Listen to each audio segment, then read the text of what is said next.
Jade. And I'm Yohance. And welcome to our channel, Get Into the Black, where we share with you what it's like living in Puerto Rico. In today's video, as you can see, is going to be a story time about that one time we got robbed.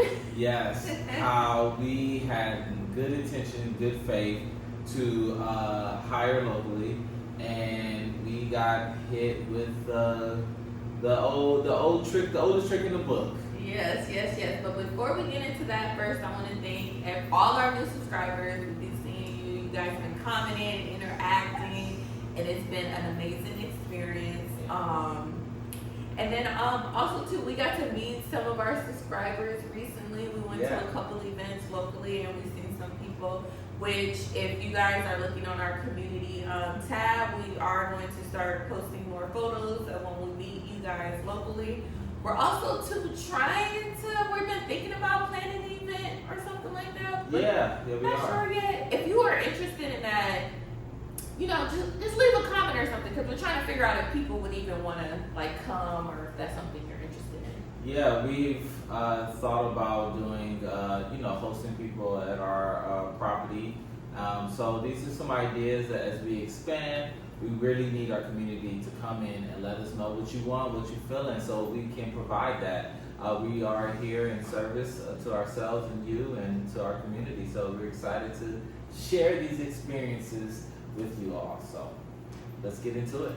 Yes. And I'll pass it on to Yo, because when it came to this experience and interacting with the people, it was mostly him who was interacting with everyone. You all know, when we started this project with the house, baby Yo was fairly new baby. We're fairly new parents, so we were still figuring it out. So which was the interesting thing, because he was coming here alive, he was helping, but he was also getting a little bit older too. So with that, being in a playpen for quite some time was not really it for him. He's very active and wants to jump around and play, meaning running, because he was walking and running very early. What was it, 7 months? Yes. Yeah. He started walking at 7 months. So yes. So by the time we were working on this mostly, and that was right when he started walking, because he started walking in January. Yeah. Yep, in January, and we were really working with this heavily January, February, and we opened up the first unit in March. So it was starting to become, he can't really come here. And as you guys also know, we had mentioned before, it was really difficult for us to land on a babysitter and somebody who could help with childcare. So he was coming, but definitely we had to start phasing that part out. So Yo was doing majority of the interactions with the people who were the crew who was working. Well, that was part of our agreement and job description, was that I was going to do the physical, where we're good at, our balances.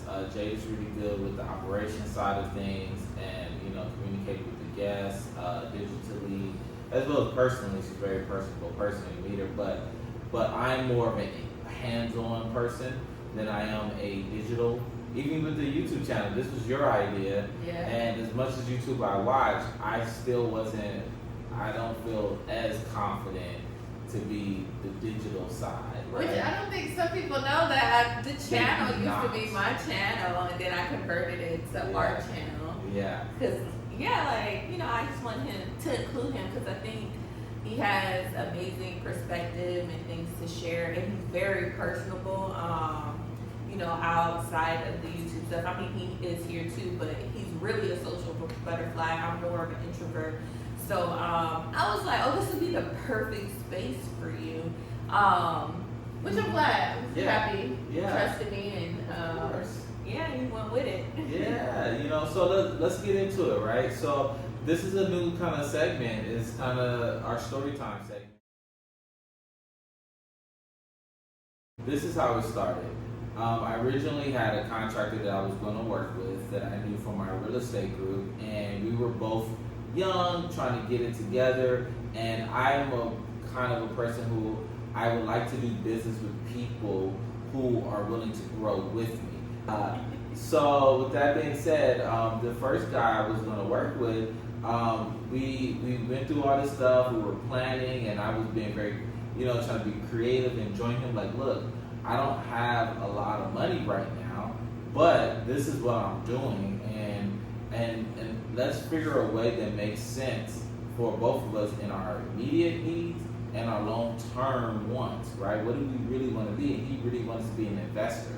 And so I was like, well, I am an investor, clearly. I just pulled this deal off, but I don't know contracting. I've never really done this before. I watched a bunch of YouTube videos, and I had some experience raising capital for real estate and other type of deals, but not necessarily figuring out how to do project management, how to put a report together. Like, I didn't have that experience at this time. And so he worked with me. He gave me his thoughts when we walked it. We walked the property before I even. He was part of my due diligence, my inspection, right? And what happened was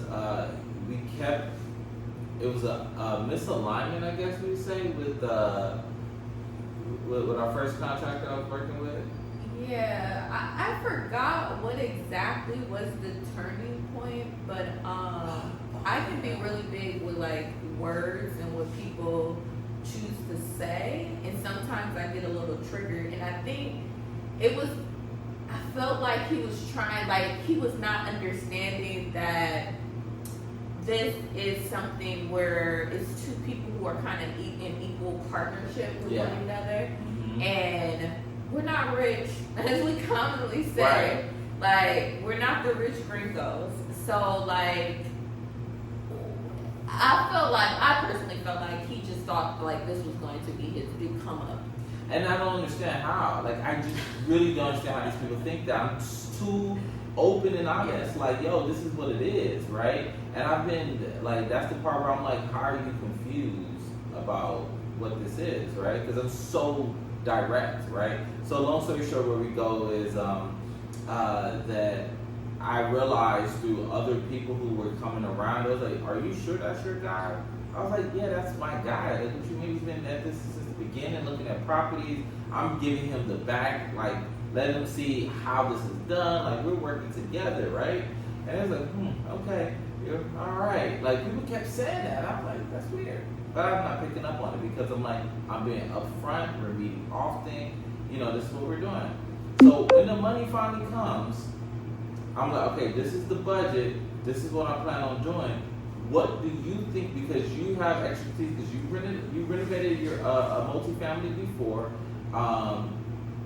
what do you think we need to be able to get this up and running, operational? I don't want to over renovate it, but he kept kind of, it was like, whatever you want, which was fair to him because that is the mind of a contractor. You have to give them the vision. They're not the visionary. Contractors are not the visionary. They are overall the people who can find the people and be that median person that can help with the overall picture of a project, right?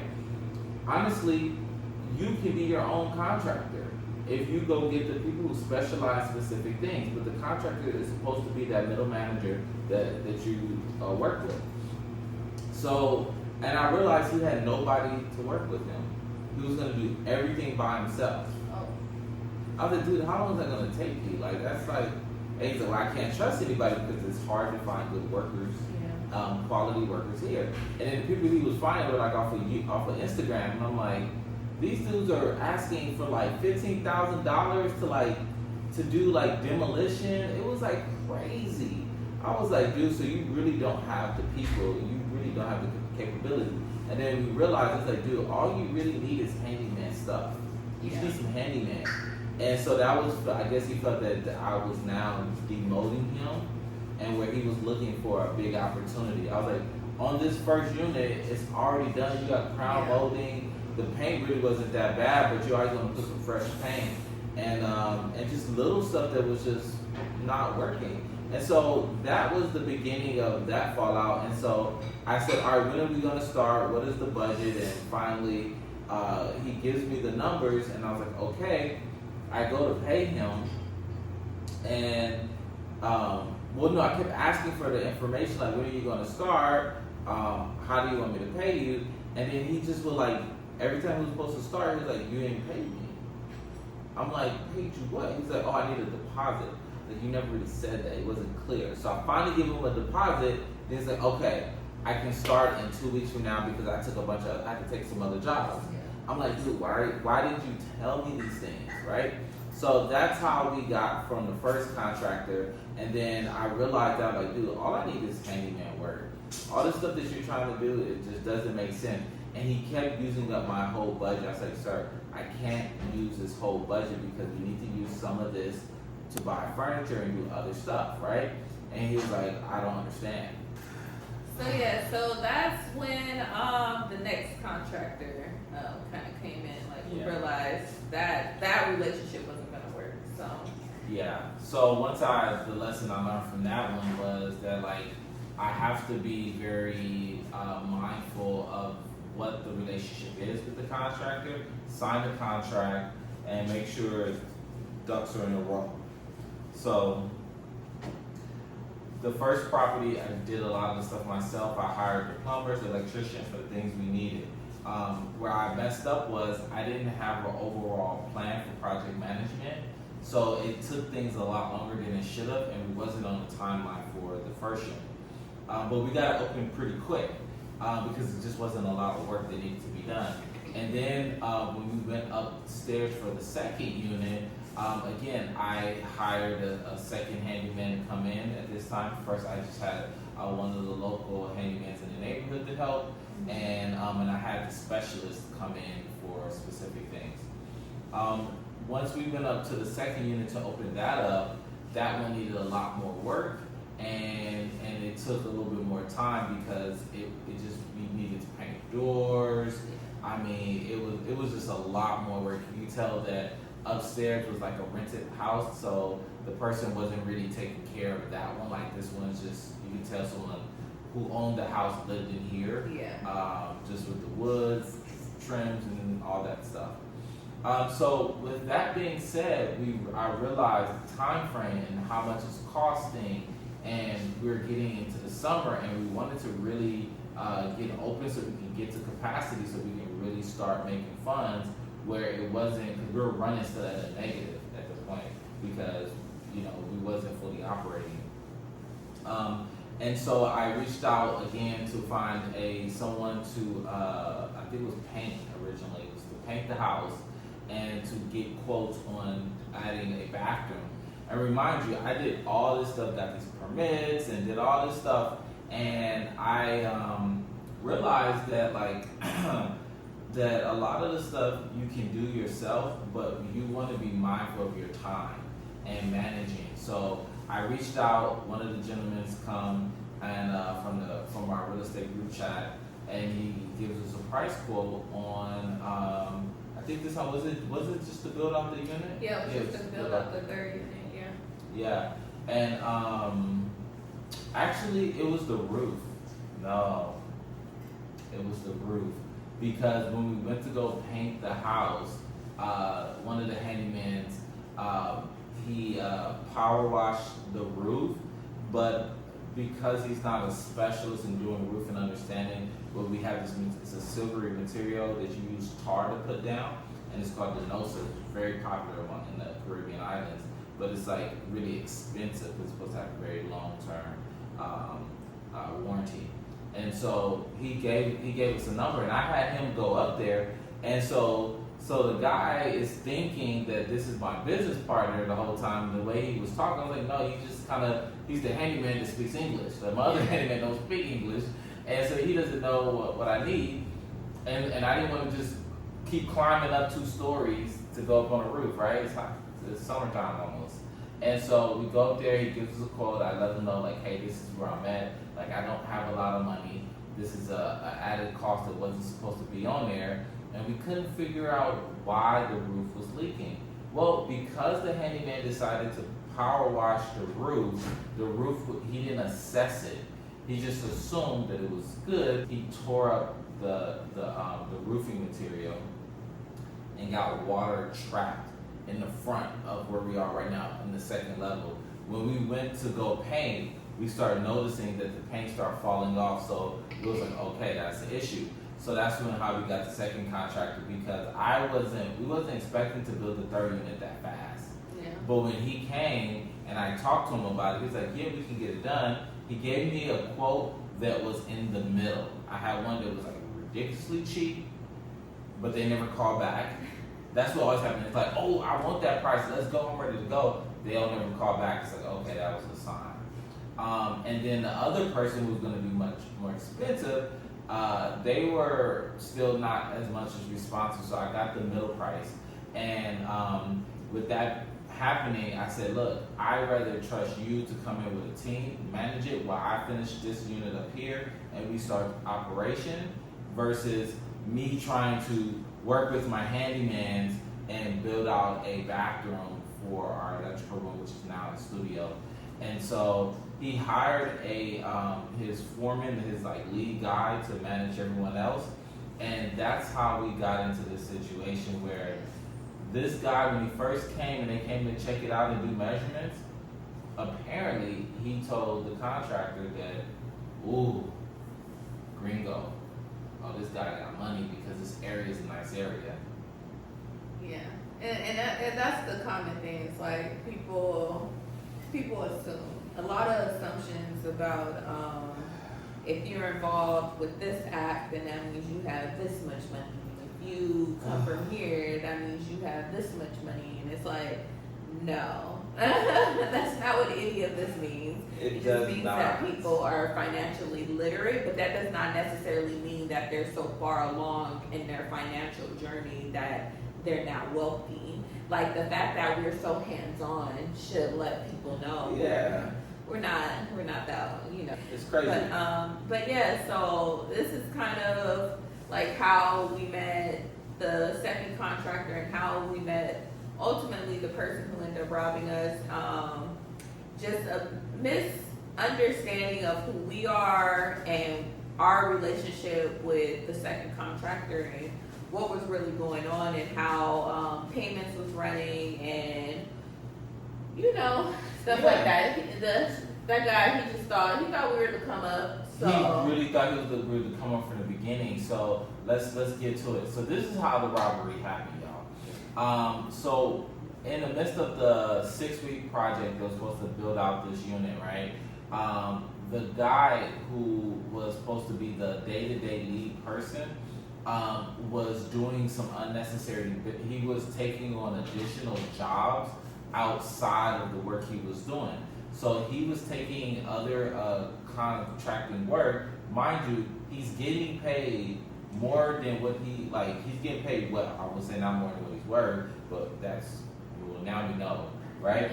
And he knew up front that this wasn't the get-rich job. This was an opportunity to partner with someone that myself, they believed in, that from doing good work here, there's going to be other opportunities that he would get and they would get, that we will have more work, right? And that's what the contractor, they're supposed to think bigger, right? And then you have to realize sometimes your workers don't have that ability to think bigger because of their circumstances, right? It's hard to think long term when you're right now struggling, needing money, right? I've been there, just not long ago, right? So I think we've all probably been there at some point. And so this is how it happened.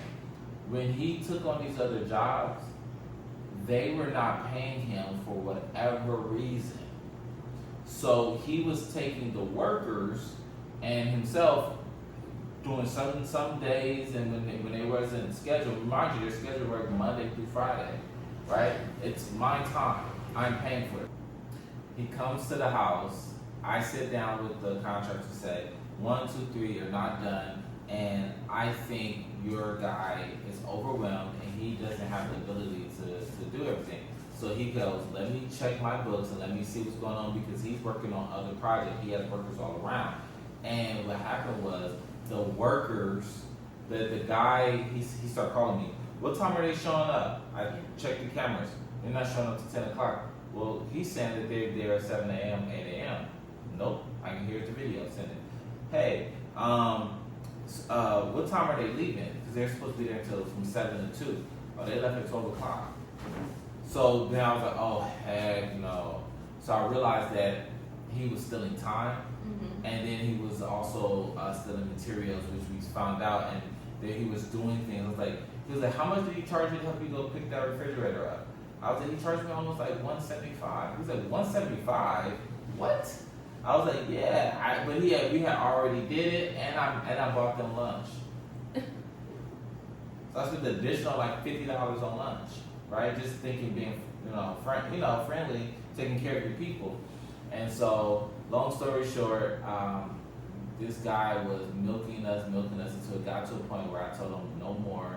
And when we finally told him no more, he asked the contractor to pay him for work that he supposedly done, but the contractor told him that I did not approve this.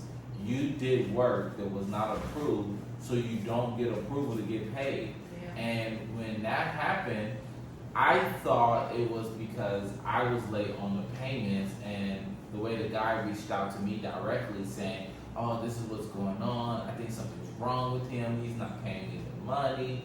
And I was like, hold on, what do you mean he's not paying you money? Because I'm paying him. So I'm going to the contractor who I have a contract with, not you, but you work for him, right? And so he goes, well, I'm sorry, but like, this is what it is, and you have not completed the thing. So I told him I want him gone.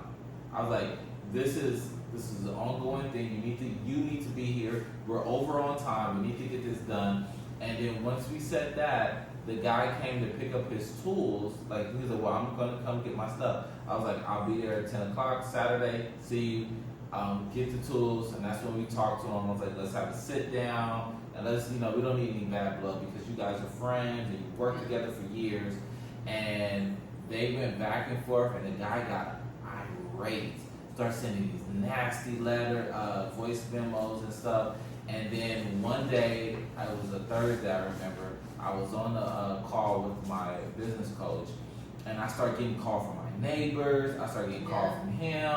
I was like, what the heck is going on? I was like, uh-oh. The guy went crazy. And we're just lucky too that nobody was here. Well, the thing was, one of his workers was here. Yeah. Oh yeah. So, we see him on the camera. So the guy he hired, yeah, was here. We see him on the camera going back and forth in Spanish, and all right. So the contractor calls him because he's like, yo, he's here. I'm like, I don't know, this guy seems like he's about to like do something, like he's like really not in his right mind. And he's like, well, just lock everything up and leave. So we have video of him locking up the place, and yeah, this is the worker. This is the worker that he hired, right? Yeah. And he was like, because he was upset because he had got fired, and he was like, well, you're supposed to be loyal to me. And the guy's like, dude, you ain't paid me for the other jobs, and you ain't paid all the other people, our other friends. Why would I be loyal to you? Clearly you ain't got no money, right? Yeah. And so they're going back and forth, and now he's feeling all jealous, and my neighbors, everybody's like, don't show up, just call the police. Yeah, we're lucky too, because one of our cleaners was here, and I don't know why she had ended up leaving at one point. But she only, I think she left to go get lunch or something, which is weird because she never does that. But I think this one time she like left to go get something, so she wasn't at the house. Right, and she left the door unlocked. And yes. Yep. So, and that's when we called him on camera. We have him on camera going in the house, which he did not have permission to do. And then our back unit, which at the time we didn't have a camera back there, but you can see footprint and everything where he kicks in the back door and he steals all the materials. And then again, because they were working, our storage closet was unlocked, and that was and because like I said, I was on the call when I got that. I should have just got off the call and really monitored the cameras. I actually recorded some stuff, but I should have did what I was going to do. I should have rolled up.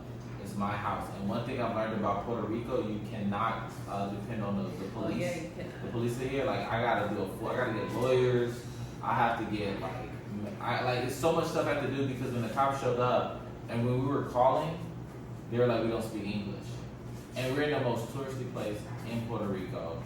The police station is in the most touristy place ever. And nobody at the police station said they can speak English. Yeah. So he pretty much ended up coming that day. You see him on the cameras outside, kicking the side of the house. Oh my gosh, going in our throwing stuff, yelling, and just being irate, and left his trash outside the house. Right, which is a normal thing he does. Like he takes his trash from his home and leaves it at random people's houses. So he pretty much just took random stuff, mostly tools and materials and things like that. So he took tools from me and the contractor that was left here to do the job. And the sucky part about it, all those tools I didn't even own. That wasn't even mine. He took ladders. He took a few things that I did buy, but most of the stuff he took were stuff that I had borrowed from other people. So I ended up having to buy that stuff to replace their stuff and then buy it back for ourselves. Yeah. So, and it was a really scary time because, this is something that we're just trying to be a part of the American and Puerto Rican dream of humanity, just trying to provide a service and provide for our families. And then you have people like this who are so only focused of self and is willing to do whatever it takes to just get money. And this is what makes this world dangerous, because he was trying to get money that he was not rightfully owed. Yeah, that's why I had to tell him when he called him, and basically, because then it became threats. Even after he took the stuff, because we're like, oh, we're going to tell the police, blah, blah, blah. And he's like, oh, I don't care. I'm going to tell them you have illegals working there. I was like, what illegals? I was like, I signed a contract with a certified contractor who has all his license and everything, bonds and all that stuff. Yeah. You're talking about your people. That was the funny part, because then he tells, too, the workers, the guy, and the guy, he's like, what, me? And then now it becomes a whole thing where this guy is like, oh, I'm not illegal. Like, what is he talking about? Right, yeah. So. Which was a whole ordeal, too. Yeah. Too.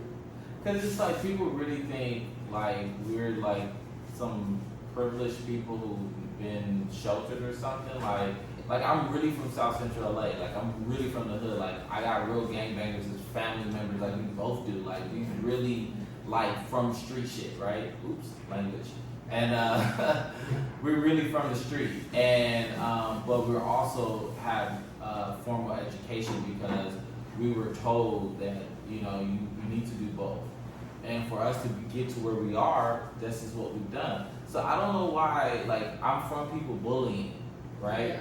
And this is no matter if it's someone just walking up on you trying to snatch your chain like Debo, or if it's someone trying to snatch your tools. Like either way it go, like I'm not a pushover, and we gonna fight back. Now I might not have to. You don't always put your hands physically on somebody, right? Well, I mean, you was trying to roll up to the house, and we all had to tell him, no, don't go to the house. I would have all my stuff if I came. Now because I was around the corner. I was let around that the corner. man be mad. No, it cost me thousands of dollars. No. Thousands and time. Like we were supposed to have I was supposed to host the Rio Rico that week, and I was like, it's unsafe. You know what I mean? And like it just felt like I'm now looking over my shoulder. You know what I mean? I had to go get licensed, like to carry and all this stuff because like it's just crazy. Like. Because you can't depend on the police, no matter if it's in mainland America or local. Yeah, they're just there to take reports. They're there to take reports, and they're horrible at that. Horrible at that. I'm like, I literally wrote the report for you. Why can't you just file this? Literally. So, so that's it. It was one of those learning lessons where, we got better with security. We make sure locks. We have codes so we know who's going in and out. We have quality control where at the end of the day we're making sure we like saying we have somebody we trust to check in, and even we're hands on like one thing, my lesson and takeaway from this real estate game, specifically here in Puerto Rico, there is no hands-off such thing. All the, especially short-term rentals who are like kind of hands-off and have these big property owners, they suck. Yeah, they do. They legit suck. Like, I realize, I'm like, you guys are terrible. Like, because you really don't have the infrastructure, and the details of a home is not the same as a cookie cutter hotel, right? So I just realized that, like, as I thought this was going to be more passive, it is not. Is it getting more systemized and we're getting our operations better? Yes. But I don't think I would really want it to be that passive anyway, because I think we lose the beauty of having a host. Yeah. Yeah. Yeah. So, yeah, that was our That's story it. time. That's how we got robbed, is being naive, being, you know, just a first time person, not knowing how you should handle yourself in certain situations. And just, it's the part of the process. This can happen in California, New York, Atlanta. It happens to this day. So it's just one of those things where, like, our next project that we're working on, that we're looking to, which is much, much larger, we understand that because we did the work on this one, we're in a position to understand how to do it at scale now. And so I'm excited to expand and as we, you know, go on to the next adventure, which is, you know, right now we're really getting operations together, and we're working on the second property. Yes. So, yes, thank you for watching to the end if you made it here. Yes.